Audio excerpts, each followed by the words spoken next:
Hey, everybody. Welcome to today's ClearPath LeaderCast. I'm Craig Anderson, president of ClearPath Coaching and Consulting. We're spending quite a bit of time talking about job descriptions, and we'll jump into that discussion around job descriptions in just a minute.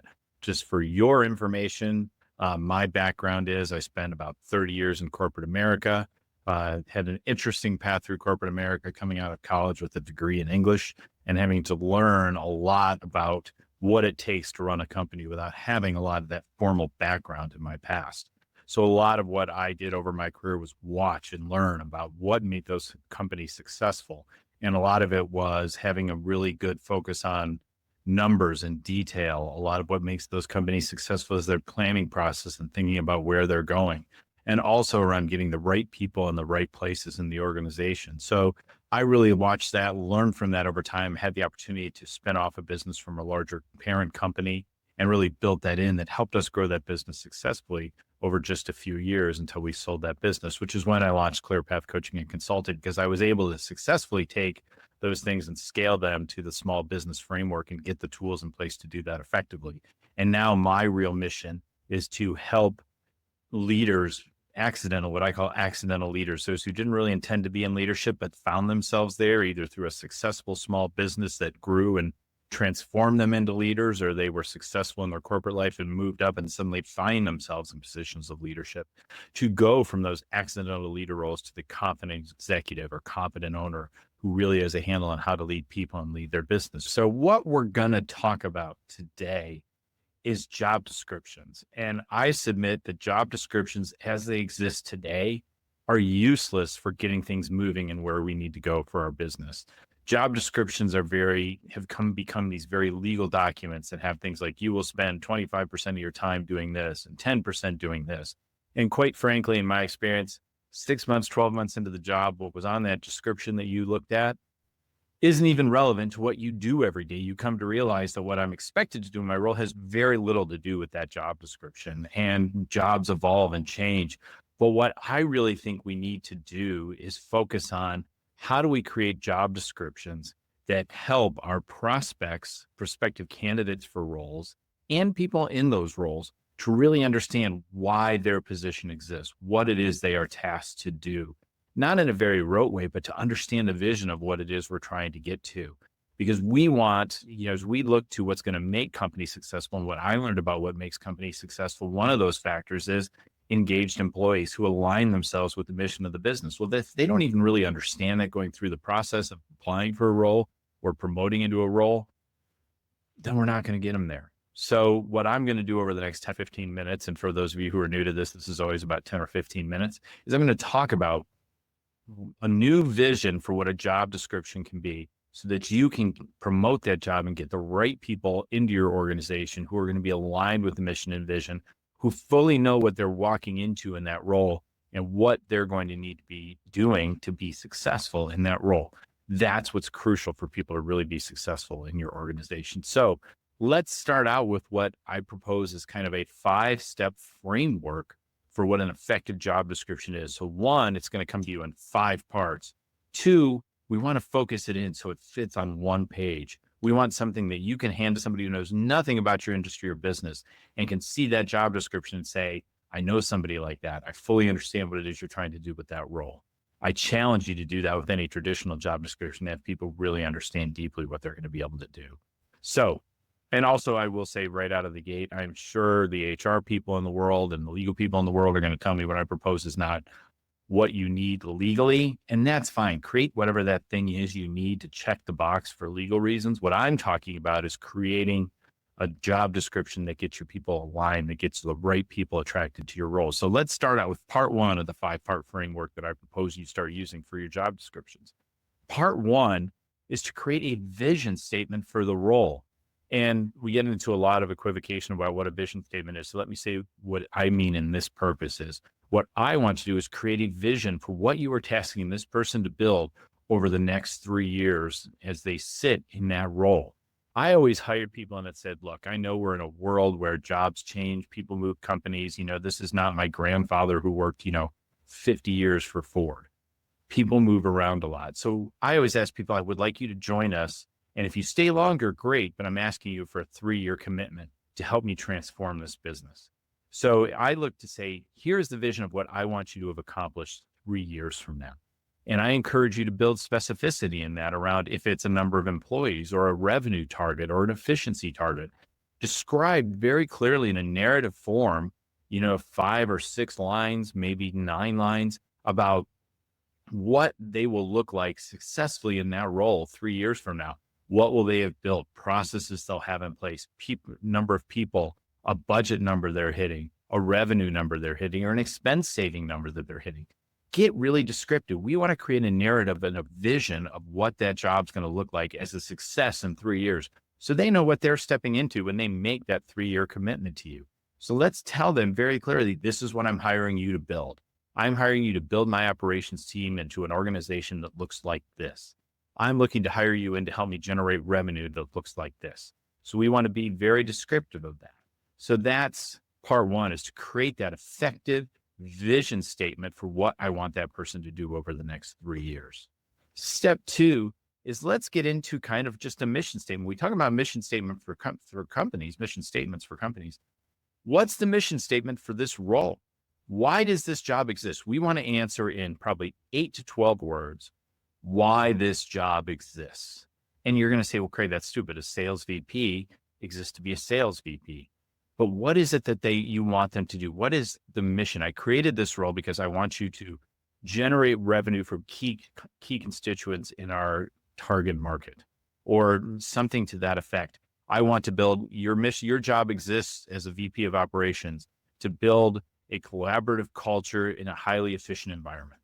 Something that really says, this is why this job exists. Give them the mission, help them understand the mission they're undertaking, right? I'm a big Star Trek guy. What's the 5-year mission? So what's the 3-year mission? What is it that I want you to build, to do? And that's the next step, is creating that mission statement for why that position exists. Then we're going to start to get a little bit more to brass tacks on what we're looking at. So if we know where we want you to be in 3 years, I have a pretty good idea of what I want you to have accomplished in the first year. What are those 5 to 7 things that I'm going to measure for you and put on a graph? What are the numbers that when I'm looking for your success in the role after year 1, that we're both going to look at each other across the table and say, we hit it, we exceeded it, we missed it, whatever that is. But let's get agreement up front. Why wouldn't you want, and maybe you don't want to distribute this to the hundreds of people who apply for your job, and I would agree with that, but you're going to get down to a core set of finalists. So what do we want to communicate to those finalists to say, this is what success looks like after year 1. Are you willing to sign up for this? And that leads to some great conversations about what the challenges and opportunities are for that in your interview process. So understand where they're going to be able to step up for this. And they're going to sign on a dotted line. That's what they're agreeing to. So let's get that piece in place so people know what they're going to be expected to do and what success looks like. Now, if you're doing the A game version of this, and you get that successful person hired, you may tweak some of that when they get in place, but you're going to check in with this every month to see how they're progressing, right? That's how we know we're moving along towards a goal. The other piece that I would want to do after I get those things lined up is say, look, here is the how I want you to do this role, not in a prescriptive micromanaging way, but here's our culture. Here's the culture I want to create. So in that culture, that's what this looks like in this role. How you hire, if it's sales, how you sell, the kinds of people we sell to, how I want you to deal with employees, how I want you to motivate and drive success within the context of the culture of my organization. So these how statements are 5 to 7 key things within your cultural framework, within the way your business runs, for how they're going to do things. So often I see people step into roles and fail because they don't have an understanding of how the business is going to be run. So let's put that within the context of that role for how the business is run and what that translates to in the role. And again, we want to give them the broad stroke frameworks. We're not getting down to you will meet with people every hour, every day for this many days. But what we want to do is we encourage you to have an open door relationship with your employees through constant communication, open door policies, and proactive feedback, right? Give them the cultural context of how you want them to work this job effectively. So that's the next piece, is to give them those pieces. So now they know, okay, this is how I'm going to be expected to roll, because maybe they come from a company, and they still exist, by the way, where micromanaging is the way they want the business done. So is that what do you want somebody who's coming from that, who knows how to do that really well, and it's ingrained in them, to come into your culture, which is very much not that? No, Let them know this is how we operate so that they know what they're walking into. And again, when you start getting into the hows you want the role done, that's going to lead to better conversations, better questions, and better engagement in your interview process. So you can really zero in on the things that matter. And then the last piece is to say, look, candidate, these are the big objectives. This is how I want you to run the business. I'm going to tell you how I'm going to measure you for success in these objectives. But there's some gaps. There's some things I need you to do. Now, maybe somebody left the role that they're filling. Maybe it's a new role. Maybe you let the person go in the role. But there's usually some gaps on how they're going to achieve those objectives or goals and how they're going to execute on those strategies. So that becomes to say, all right, here's what I want you to do, but here's some of the big gaps you're going to have to fill. Here's some of your key projects. So lay those out for them as you see it. Now, they may have some others they add on when they join your company and get to know things, but let them know the level of work. How many people who are watching this or listen to this have walked into a role and they were sold one thing and had no idea how many projects they were going to take on to be successful in that role, because pieces they kind of thought were there, because certainly everybody has that built already, is not there, and they have to build it. So now they've signed up to do certain things that they can't do, and they're on the path to failure. Let's not set people up for failure in the interview process. Let's get them set up for success by being very clear on what they're going to have to do. So now you're getting candidates who at the top of the house, they understand the vision of what they're building for you over the next 3 years. They understand why we've created that position. They understand what the goals are in the short term in year one. They understand how your business is run culturally and contextually, so they can step in and not make those missteps that can be really difficult early on for a new person joining your business. And then let's help them understand what their priorities are. Let's show them what it is that they're going to have to work on so they know the level of effort. So when they look at all this and they understand it, you've had a really incredible, effective interview process because we've really nailed down what we're going to do. Now, everybody looks across, and when you start talking about bringing them on, everybody understands what the opportunities and challenges are in that role. And here's another little bonus step that I will give you. 2 bonus steps. One, when you have those objectives lined out, and we can measure those every month in our meetings with our people, we also can create milestones for those action plans and those projects they're working on. So now we have a basis for success for our one-on-ones that we're having. How many people just create one-on-ones, say, oh yeah, I'm supposed to have one-on-ones. Well, now we have a basis to say, hey, let's talk about this. Let's talk about this.